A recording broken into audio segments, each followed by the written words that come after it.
welcome you to this video. My name's Sherry Forsyth and I'm a peak performance coach and bereavement coach. And I have a very special guest with me today. I'd like to welcome Annie Broadbent from London in the UK. Welcome, Annie.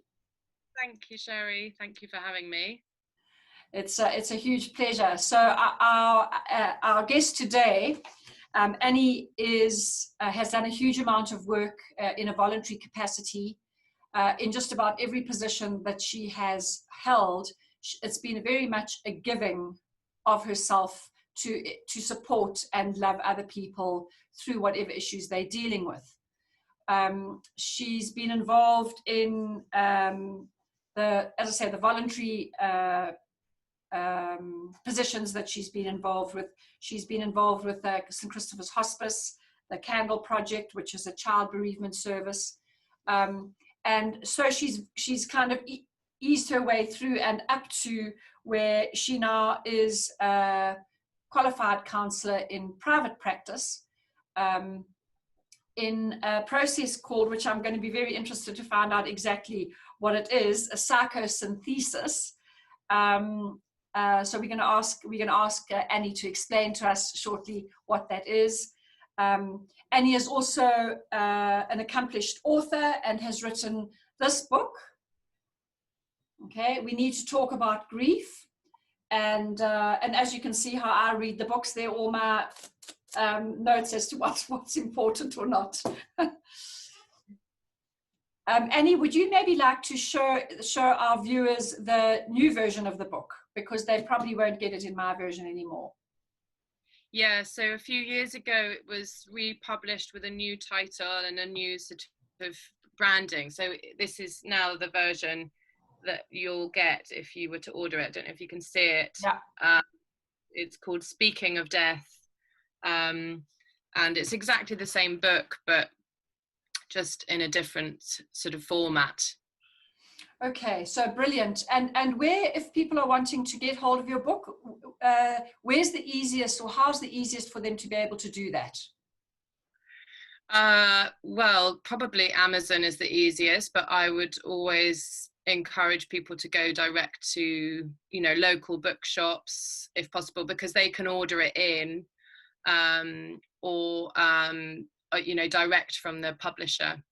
Okay, brilliant. Thank you.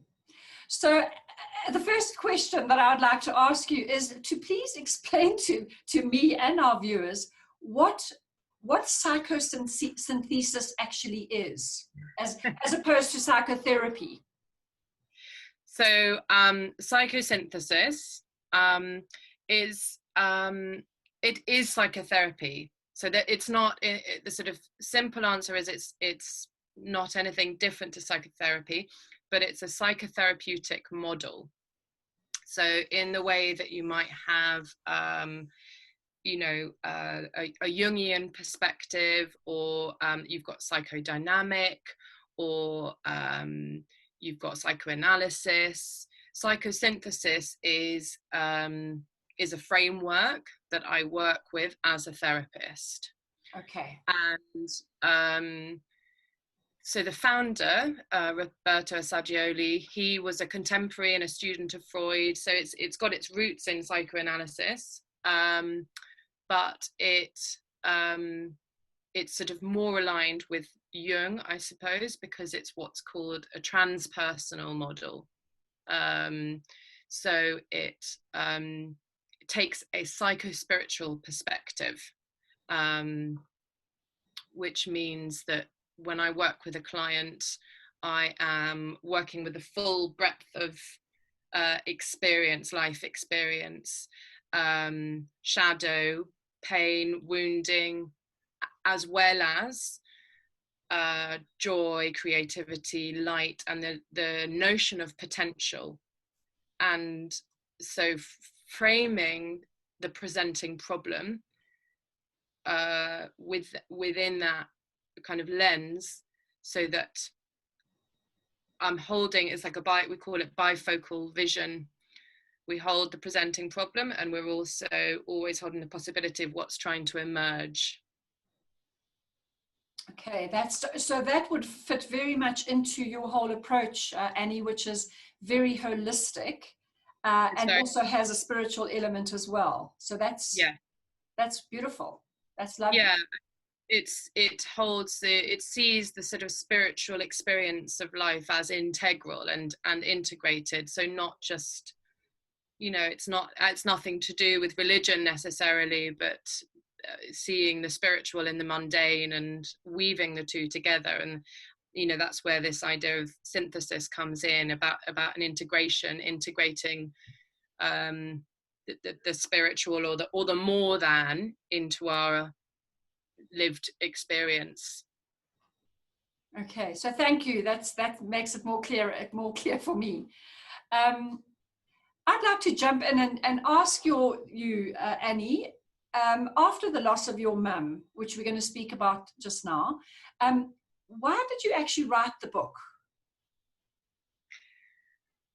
So I think there were probably two answers to this.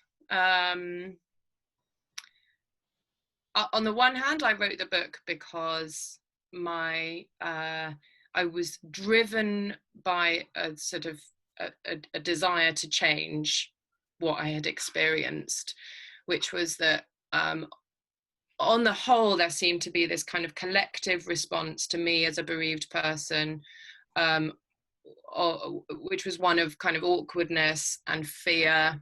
And I felt quite often shut down. And a lot of the time I took on that fear and took responsibility for it, and found myself trying to reassure the supporters. And I found it really surprising and really infuriating. And I couldn't quite get my head around how something, that is the only certainty we have in life, death, and that we will all lose someone at some point, and therefore, permeates everyone's life. How something like that was still so taboo. Oh. And so I wanted to do something about it. So I think that is one answer, and I think there's, it would be inauthentic of me not to also include that it gave me something to do. It gave me something to do with my pain, and it enabled me to create some meaning out of this dreadful experience, and create value. And I think without it felt like I would have somehow died as well, that I would have just sort of disappeared. I absolutely hear you. The author, Megan Devine, says that the way our society, that we should talk about the Western society, deals with grief is that it's broken. Would you agree with that? That grief is broken? The way society deals with it is broken. In other words, we've got to find a new way to do this. Yeah, absolutely. And I mean, as you know, Sherry, and we'll talk about it later, I feel like the way Western society deals with all aspects of our shadow life, our shadow experience, i.e., the doom and gloom, the dark stuff, is broken because it's perceived as something wrong and bad and to be got rid of. Yeah, exactly. And so in doing that, the effort we make in getting rid of that, we lose out the great richness and depth and meaning, and actually ultimately great joy that people can discover in holding space for the dark side of our life. Yeah, acknowledging it, making it real, making it authentic, making it a part of, not only having the one side, the yin and the yang. There's always two sides. So in your book, which I found really valuable, you interview many other people about how they experience their grief. What were you aiming to do by not only speaking about your own grief, but other people's as well? Well, it was going to be just about me. That was the plan. And I wrote my story, and it was one chapter. I sort of came to a dead end and thought, oh, you know, I've got more to write, but somehow it, keeping the focus on my experience just didn't work at that time. Now, that's not to say that, you know, memoirs of one person's grieving experience aren't wonderful, and you know, we need them. But I guess for me at that time, and that creative process I was on, it wasn't what I was set out, you know, to be doing. And it really was a kind of I remember where I was, and I was at my dad's house in Sussex, and it was a real aha moment in the middle of the night, where I thought, well, you know, I've got to include other people's experiences in order for this to be a book, you know, primarily for the supporters. And my version of grief, my experience of it, can't speak for everyone's. So yeah, that's sort of where it took me, and instantly then I had the whole format of the book, and the structure fell into place, and I knew exactly what it looked like, and I could just, you know, then it was just like a freight train, and it was off. And Annie, what were the sort of the biggest or major lessons that you learned from these other people that you interviewed? What was something that you didn't realize and learned from them and their experience? Well, I suppose one thing sort of all encompassing that was just how different it could be. You know, I'd recognize that academically, because we're, you know, beautifully diverse and unique. But I hadn't quite realized just how different it could be. And at times that was really challenging, because I had my idea of, you know, the message that I thought needed to be communicated, and sometimes that was contradicted in people's experiences. So it was an amazing opportunity to tolerate difference and really give space for that. And, you know, so some of those include how people respond to offers, how people respond to, you know, it being acknowledged. I would say on the whole, people preferred it to be acknowledged than ignored. But depending on that individual's sort of comfort with vulnerability, sometimes they really disliked having it named. And so, yeah, turning that into a piece of guidance for people about having the confidence to name it, so that the other person doesn't feel it's being ignored, without it being a great imposition and, you know, crossing their boundaries. People's relationship to crying is very different. How people responded to affection. So, you know, as you'll know, and as people that read my book will discover, there were some themes. And of course, these are only 16 people, so that doesn't represent, you know, that doesn't represent even a tiny portion, but there were themes. But yeah, they're there to be sort of held lightly and to just give a bit of confidence, I suppose. And I think also what is really amazing about your book, Annie, is that it really shows that there is no right or wrong way. There is no determined way. Everybody deals with it in a very different way. There are no set stages.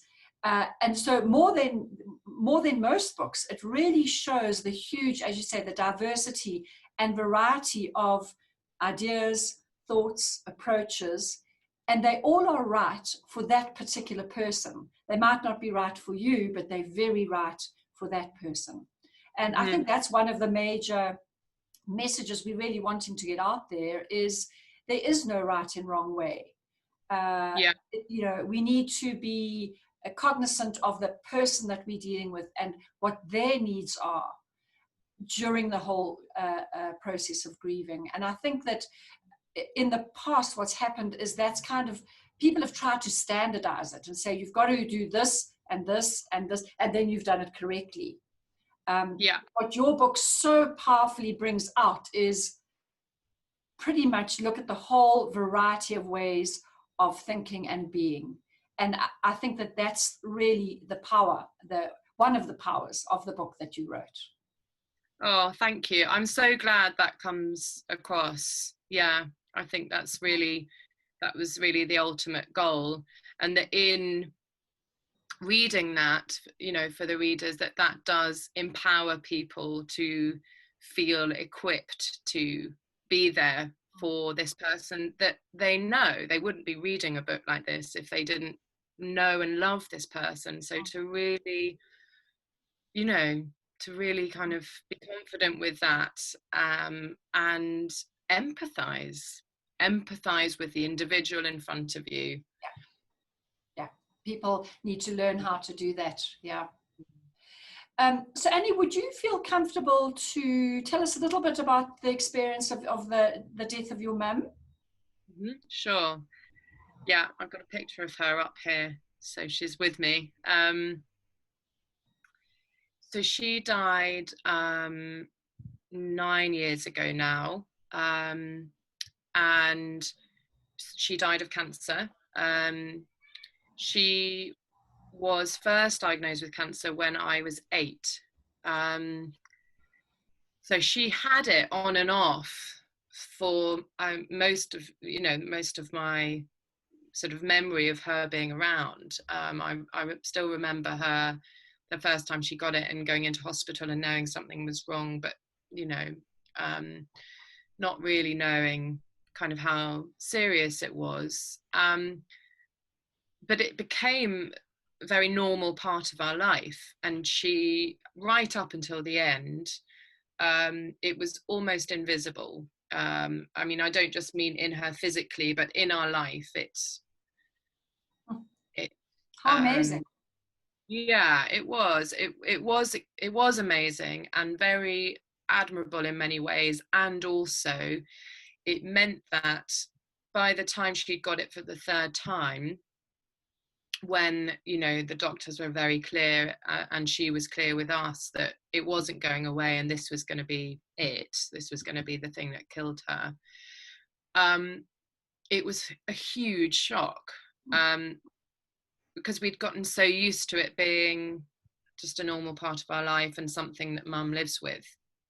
And I think that's a key thing, actually, that, you know, it comes up with a couple of other stories in my book, that people can have a terminal illness, but the person who's going to become bereaved can still find it incredibly shocking, not in the same way as a sudden death, but still absolutely not believe it's going to happen. So even when I went to the hospital with mum and the doctor said to us both, I think you've probably got about 6 months, and as it happened, it was only 3. And I would sort of talk to people quite confidently about that and update my friends. I still didn't believe it, and I didn't know I didn't believe it until after she'd died. And I would look back on the me then and realize just how much I was protected by shock and denial. So yeah, that has been a very important lesson about, you know, not taking the bereaved person at sort of face value necessarily, that holding the idea that there's more going on under the surface. Indeed. And so she died at home, and we were with her, and we had the funeral. We had the funeral about 3 weeks later, which is quite a long time, certainly for our culture. And I remember really wanting that. I think there were some practical reasons we couldn't, but the relationship to the funeral is another really interesting thing that kind of came out in the research for the book, because it serves such an important purpose in that grieving journey. And I somehow felt that once the funeral was over, that I wouldn't be allowed to kind of grieve in the same way, that it wouldn't take such a it wouldn't be such a priority for other people, and that I'd be faced with this sort of great open space of life in front of me that I couldn't deal with. So so I was very glad to have those kind of 3 weeks. So yeah, can you maybe just flesh that out a little bit? So that did that extra, the fact that there was a 3 weeks between the loss of your mum and the funeral, it was good for you because it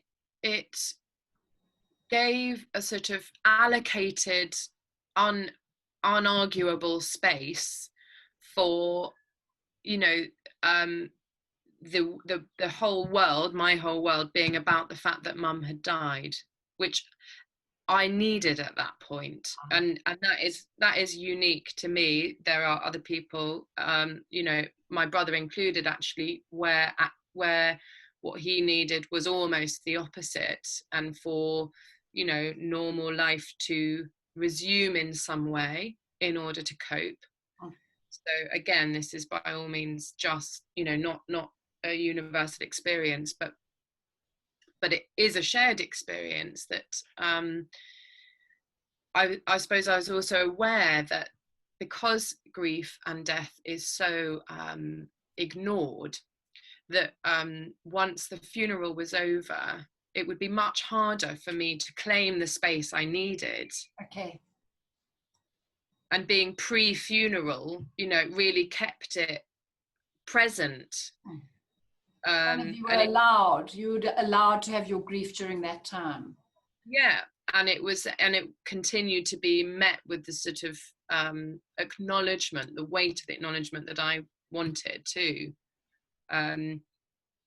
In the same way, I found, you know, that the more the weeks that passed, there was a kind of a fear that I felt, because again, the further away I got from mum's death, the more meaningless I felt like it was going to become. Okay. And this was the biggest thing that had ever happened in my life, and I needed it to be the biggest thing that had happened in everyone's life in a way. And, you know, when one friend of mine said, well, it has been, you know, a few months now, which is a whole other thing, is that, you know, this sort of idea of time being a healer, but, you know, was just unbearable. That there were some expectations on me to be better by a certain time. And I think that that's a very common experience with a lot of the bereaved. In fact, we had a situation in our support group for mums who've lost children, where a mum's son had been murdered. It was a criminal activity. The son had been murdered, and her own mother commented 1 week after the death of her son, 1 week, aren't you over it by now? Gosh. You know, so I mean, that is a very extreme case, but in I think very often it was a week ago, a month ago, a few months ago, and you must be over it, not realizing actually that mourning process is it's a process, and that you will always miss that person, always. Yeah. Just, yeah. A lesser degree. But it's almost like the medical fraternity will give you some medication because you're going to be made better. That is what society is wanting us to be. They want us to be better. Almost, as you say, maybe straight after the funeral, okay, they've done their mourning, they've done the funeral, and now they must move along. Yeah, absolutely. It puts a lot of pressure on the bereaved. I'm assuming you agree with that, Annie? Yeah, absolutely. And I think it speaks to what you talked about at the beginning, Sherry, and the sort of general theme of, the denial of the dark side of life and the harder aspects, the wounding that we experience, that has got to be experienced in sort of, short, succinct periods and then tidied away, and it can't. There's no opportunity for it to become integrated. Exactly. No, exactly. So you mentioned that the funeral is a really important part, or certainly for you, the funeral itself was an important part of the process. Can you flesh that out a little bit for us? Yeah. So I'm a big fan of rituals in general, and a funeral is a wonderful ritual. It's a way of marking an experience that we've gone through. So I suppose on a deeper level, embarking on that journey to create the ritual that feels true and right for you, to acknowledge what you've gone through, to say goodbye, to welcome in the new, whatever it may be, is a really powerful way of honoring yourself, and it's a great expression of self-acceptance, because you are accepting that wounding that we're talking about, that shadow side of your life. And I think also on a more practical level, having something to do, having a shared purpose. And of course, it's not always, smooth sailing with families and kind of, making choices about what hymns to sing or whatever, but coming together, which again is so lacking in our sort of Western society. We've lost that village, we've lost that community, we've lost the relationship with our sort of, the idea of elders. And so in this moment, there's a unique opportunity for that to be kind of recreated, and to share one purpose, which is to, say goodbye. Yeah. And let go. And that is also, psychologically speaking, so essential to give that to yourself, to be able to say goodbye. And that being said, with the awareness and understanding that it's, like you said, an ongoing process, that once you've had the funeral and you've done that version of saying goodbye, it's not over. You haven't fully let that person go. I mean, for me, I think it's a lifetime journey, because our life evolves. So can I ask you another question? I don't know how strict the conditions are for your lockdown during this COVID pandemic, but in our country, they're still very strict. And for people who have died during this pandemic, generally what the churches are allowing is very limited family attendance at the funeral. So it could be the person who's died and their children and spouses, sometimes not even the grandchildren. So you were talking about having a village that can also come and mourn and be with you and say goodbye. That's being denied during this time in our country of the pandemic, in that all the people who would have gone to the service and would have been there in solidarity with the person who is bereaved, that is not able to happen now. What do you think the effect of that might be? Yeah, it's similar here, Sherry. I think it's absolutely tragic. But what I would say is, it can be that there can be a coming together, and people can carry out their own rituals and their own goodbyes. So not to diminish the loss that comes, the added loss that comes with that experience of not being able to attend funerals. Yeah, which is awful. But with technology, as we're doing now, families can do their own version online, and I would really encourage families to do that, to organize their own Zoom funeral, and also perhaps on a more individual basis to carry out their own rituals, and there's a breadth of ways you can do that, from just standing around and reading out some meaningful writing. You can use fire is very powerful, so writing letters and then burning them can be a wonderful way of sort of marking that relationship and saying goodbye.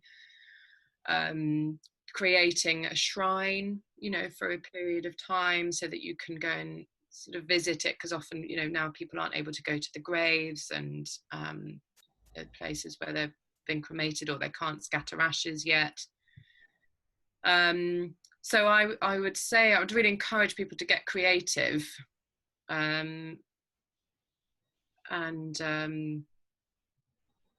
come together and think about other ways they can do that. So to find something that will mark it for them as a family or as an individual, so that there's something that concrete physically is done. That's kind of what you're saying, and it's organized around a ritual. I think some marking is absolutely essential, because without it, and it's the concrete element, but it's also it's part of the psychological process. If that doesn't happen, that it's like an incomplete process, and it just hovers. So it needs, it just needs acknowledging, and it doesn't have to be elaborate. It can be as simple as you like. So whatever feels most comfortable. Brilliant. Thank you for sharing that idea. I think it'll be very valuable for lots of people, because they will be at a loss as to know what to do. And you've given some wonderful ideas. So thank you for that. Annie, in your journey through loss, what were some of the biggest lessons, or the biggest lesson that you learned? Well, I talked about time earlier, didn't I? And I think that's been one of the biggest lessons. After my mum died, and I had I hadn't started training as a therapist, so it's been a sort of a parallel learning journey about the kind of non-linear process of healing, that it isn't, there isn't a beginning and an end. But I did think I'd sort of gave myself a year to grieve. I don't know where I'd got that from, but I thought I would feel better after a year, or that I should feel better perhaps. And I discovered obviously that that's not the case, and if anything I found things a lot harder after a year in some ways, because of that external expectation, and people stop asking and it just sort of disappears. And as the years have gone on, I think I've I've learned that that it's not 1 year or 5 years or 9 years, that it is a lifetime, because why would it not be? With every change that person goes through, they re-experience the loss again, because the person that died isn't there. So coming to terms with that, and sort of letting go of this idea of waiting to get to a point where that doesn't happen, and actually shifting the perspective to that being inevitable and beautiful, because that's how the deceased person stays in our life as the bereaved. And so yeah, I would say time. And I think also that the idea of I sort of notice this when other people kind of imagine the loss of someone close to them. If someone hasn't lost anyone close, most people have this picture that they will become, this crying wreck all the time. And again, that's not how it works. The pain is actually too great a lot of the time. And we have these amazing survival techniques to cope, and that means that we look okay a lot of the time, and to not see crying as the only expression of pain. You often hear someone say, oh, they're so strong, they're doing so well, they didn't even cry at the funeral, or they didn't cry on the 10th anniversary of their death. And I found that, personally, sometimes quite frustrated at not. I sort of had this idea of an anniversary or mum's birthday or something, and I have this idea that that will be a day I feel incredibly sad. And it's very often catches me unaware. It'll be, I'll see some handwriting of hers, or hear someone that sounds a bit like her, or so letting go, I think, of that expectation or that idea of how it expresses itself, grief, and how it manifests, that it makes itself known in all sorts of ways. And as you said, unexpected ways. And yeah. When suddenly it just jumps out at you. But I do think also that we can, the fact is that the grief, or the process is, as you say, for a lifetime. But we can honor the people who have died in the course of our lifetime. So on those special events, you can always bring them somehow into your heart. And obviously you're not going to be speaking to everybody else about it, but that they are still with you as you are negotiating your life. But on those special occasions, it's very raw, because the physical presence is no longer there, and that's what we're wanting. Mm-hmm. Yeah. And I think to add to that, another thing that can often be missed is, so we miss their physical presence, but also we miss the relationship. The feeling of being known by that other person, and the loss of that can feel very painful, but also quite sort of frightening. I would say perhaps more in a parent-child. So when a parent has died, especially if they're very young. I mean, I was 25, but so, still quite young. And I think even more so with younger children who've lost parents, to lose the presence of that parent, but also the feeling of their that we talk about the gaze, the kind of parent's gaze, and to lose that, and to suddenly exist in the world without being known by that parent is very, very painful, and often kind of not really acknowledged or recognized as part of the grieving process. Agreed. So, I mean, we've spoken, Annie, about quite a lot of the difficulties that one experiences as a bereaved person.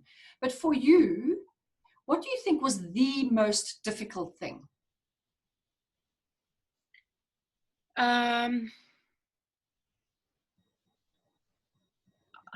Well, I would say that I'd say that was the most difficult thing. That is still the most difficult thing. Partly because it's been so unexpected. It's not in the kind of discourse around grief, the loss of the relationship. The kind of emphasis is so much on the loss of the actual person.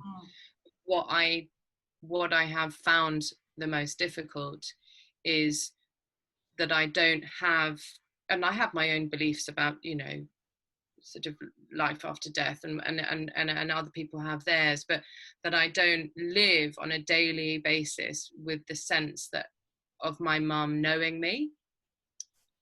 So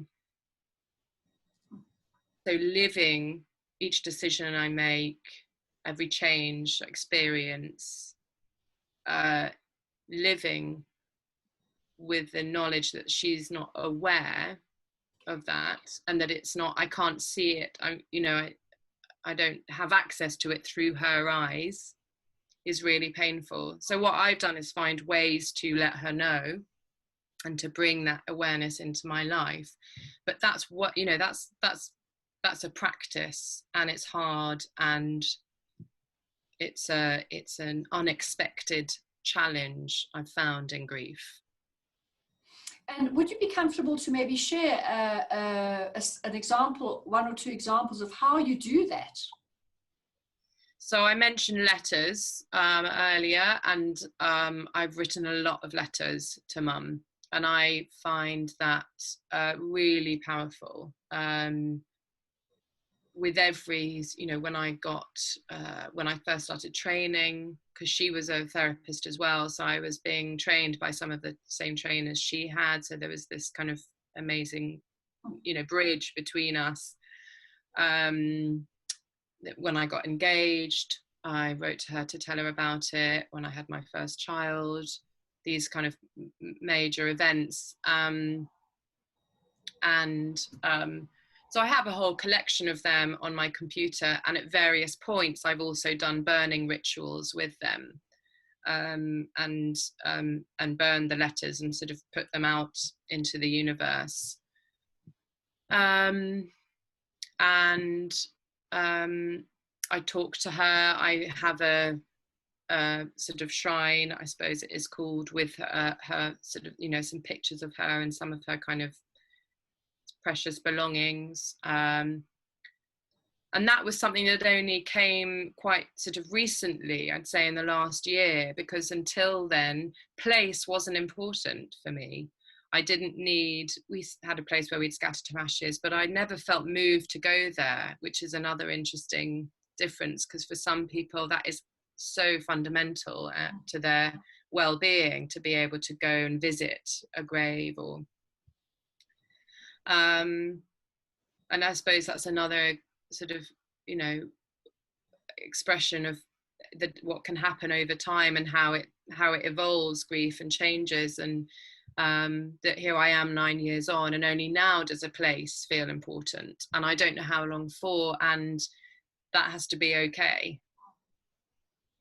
Yeah, I think for me, a place initially was very important, and it's got less and less important as time goes on. So it's 18 years since the loss of our daughter. And initially that place was, I think because it was kind of, the rest of my life was I was at sea. It was just moving. It was uncontrolled.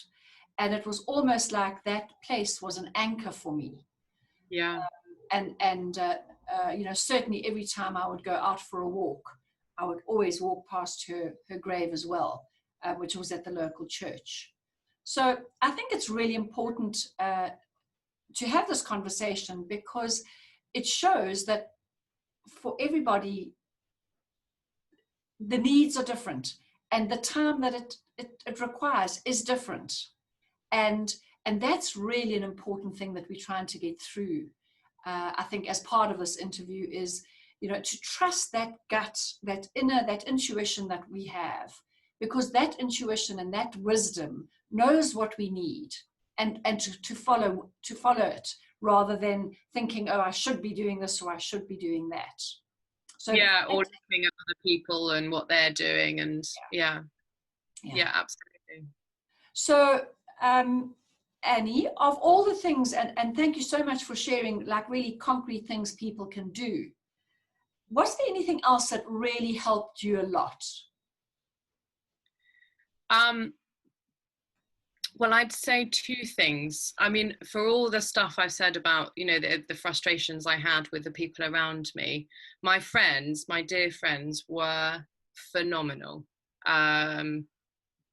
So they are absolutely one of the sources of support. I wouldn't have been able to get through it without them. They rallied round. Some of them even moved in. They had a rota.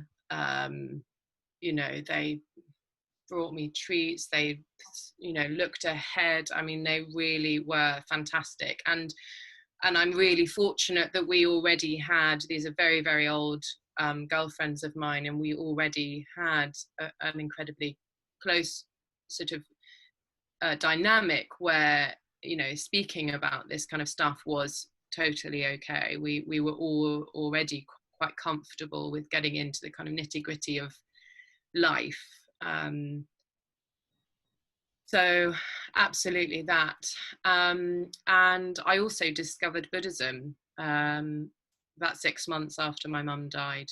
A friend of my mum's was a wonderful support for me, and I sort of known she was a Buddhist, and I'd always been interested in it in the way that lots of people are, sort of think it sounds quite nice. And I asked her questions about it, and 6 months after my mum died, I experienced another terrible loss of someone that I was very close to. And there's this sort of role of this Buddhism. It's Nichiren Buddhism, so it's sort of based on a practice of chanting Nam Myoho Renge Kyo, and so I just threw myself into that and was incredibly grateful to not only have a philosophy that kind of sat quite comfortably, but actually have something to do with this pain and feeling of overwhelm. And my life has really transformed. It really expanded my heart, I would say, and expanded my life, in reflection of that.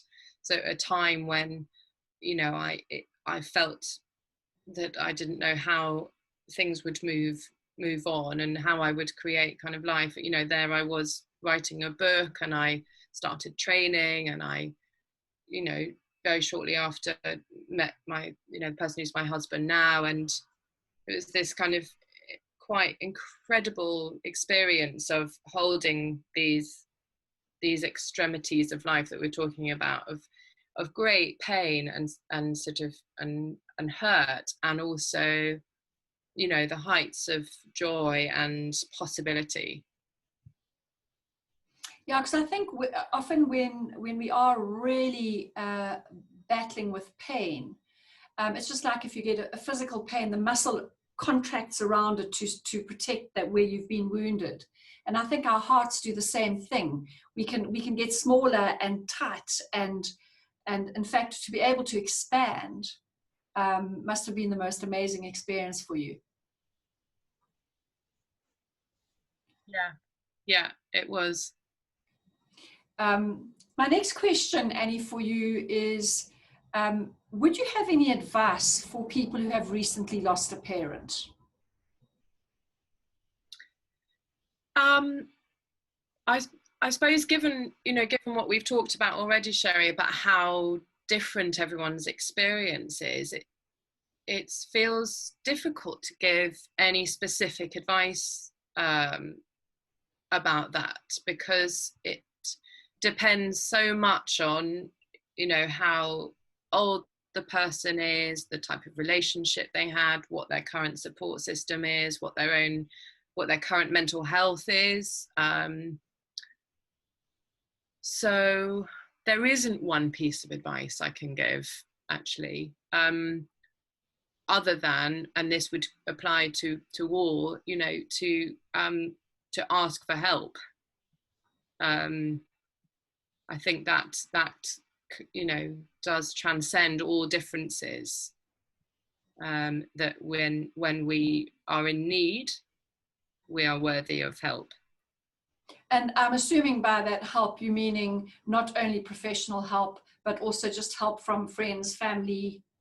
Absolutely. Okay. Let someone know, and if that's help, like, can you make me, you know, some pasta for tomorrow night, or can you take the dog for a walk, or I'm feeling really wobbly, I need some, you know, support. The full range, you know, that no one needs to do it on their own. Beautiful. I really like that, because grief can be a very isolating process. Yeah. Also, Annie, in your practice, you specialize in bereavement, and you've done lots of work with children and bereavement. Is there anything, or maybe a few things, that are really particular when we deal with children and the way that they grieve? Yeah. I mean, I smile because, yeah, they're actually such a great model for us about how we could deal with death and grief, because they're so naturally, before they learn our fear and shame around it, they're so naturally curious. And, you know, we're talking about it quite a lot at the moment with my 3.5-year-old, who's really asking all the time about, you know, dying, and is this dead, and he knows about his granny who's died, and he'll bring it up at the most random moments. And he also knows that there's sadness associated with it, but there's a comfort, and I think that is so wonderful, and I'm really trying to sort of cherish that.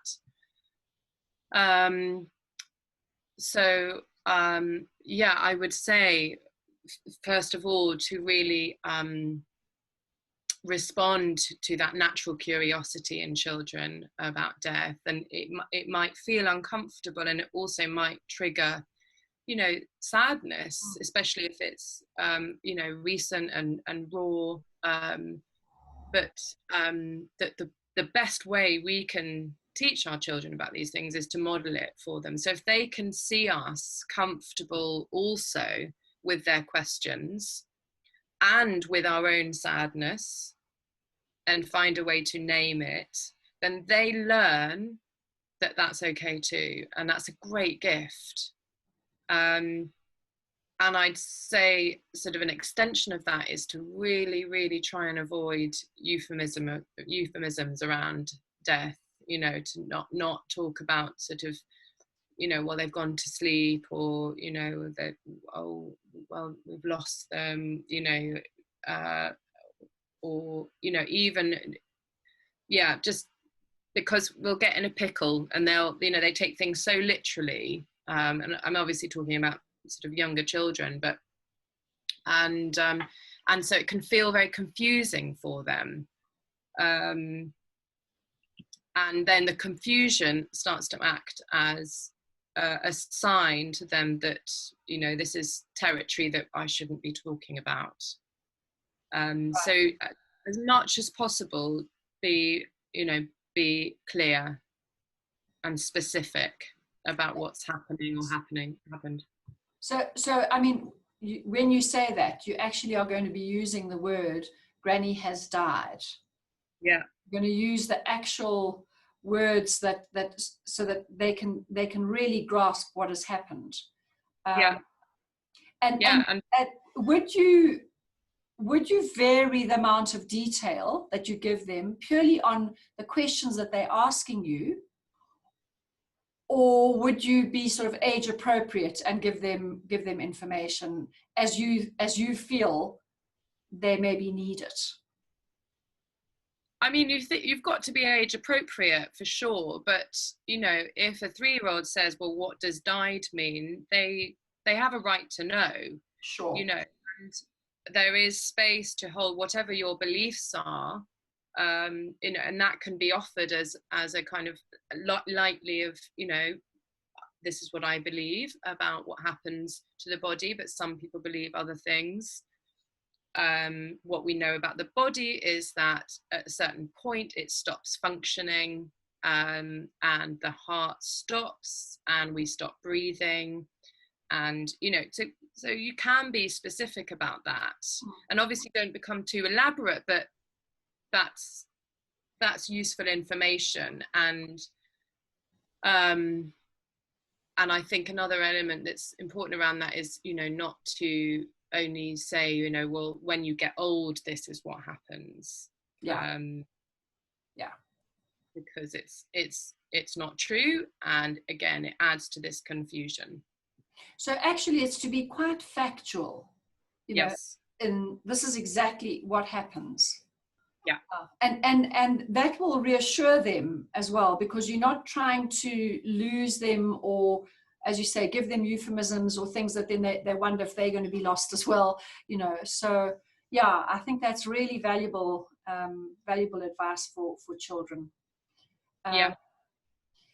Annie, I would also like to ask you to speak a little bit about your work with the perinatal mental health. What does that encompass?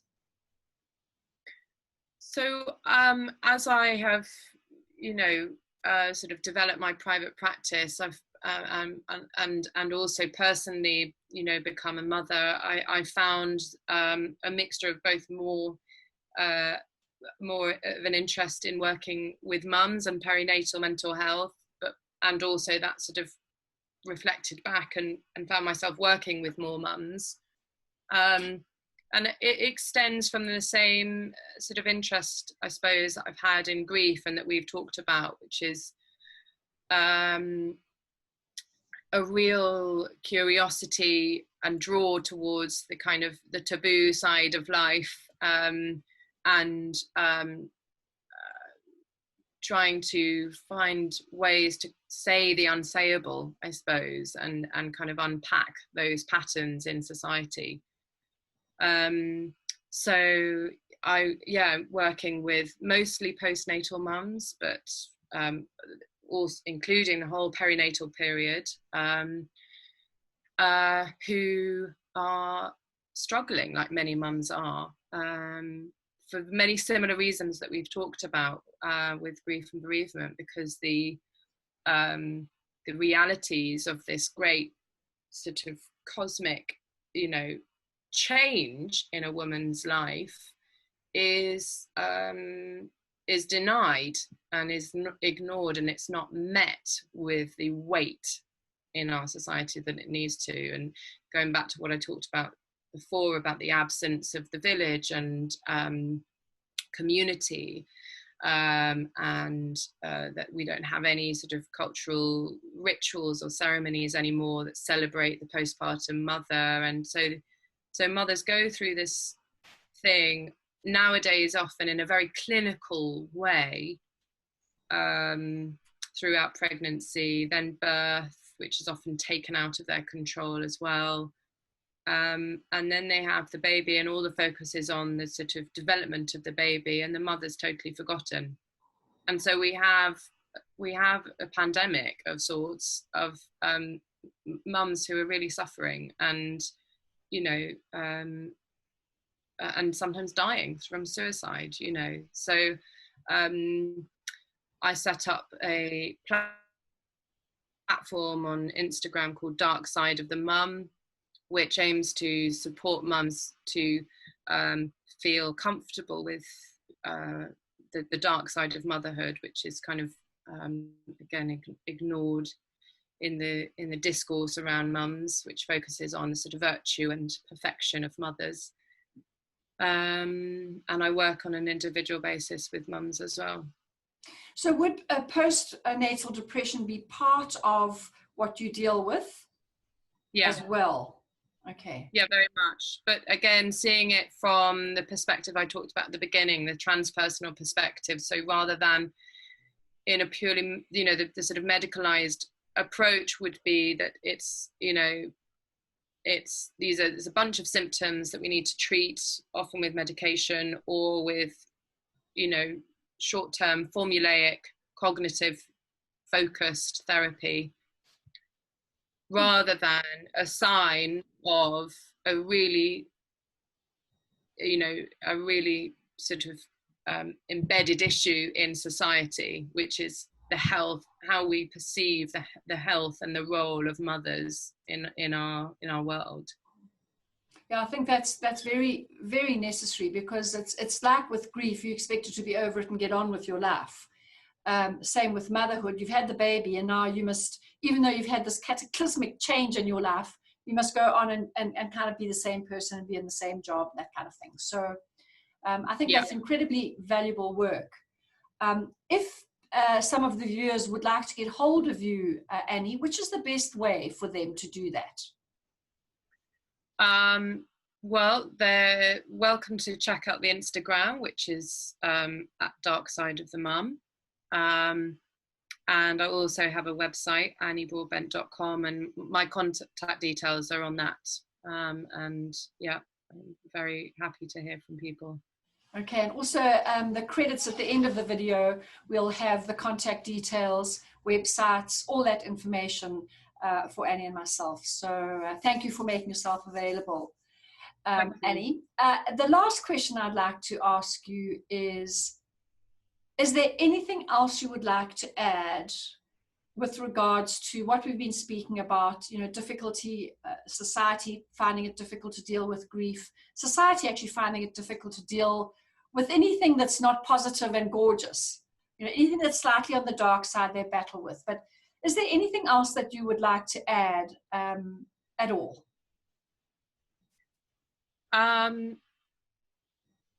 Well, I would just sum it up really that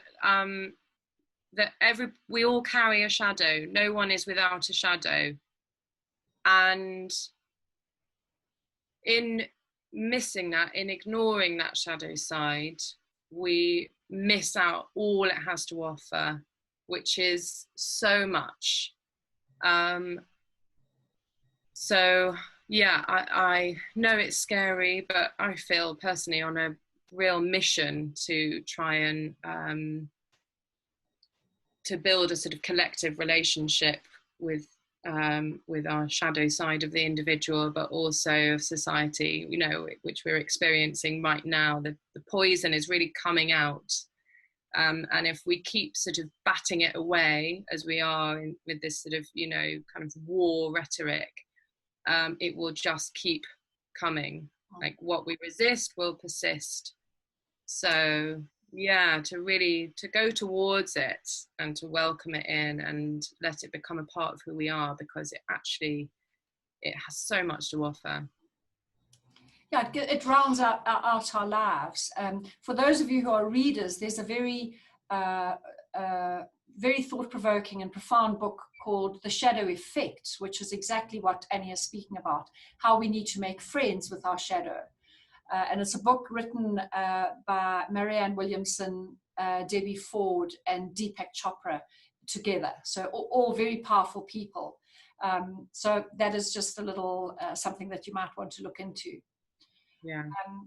Anyway, Annie, I would like to thank you so much for giving us of your time, first of all, which is always very precious, but also of your expertise and very thought-provoking way, actually, of looking at the grieving journey. And so thank you for having the courage to share it with us all today. Thank you so much. Thank you. It's been such a pleasure.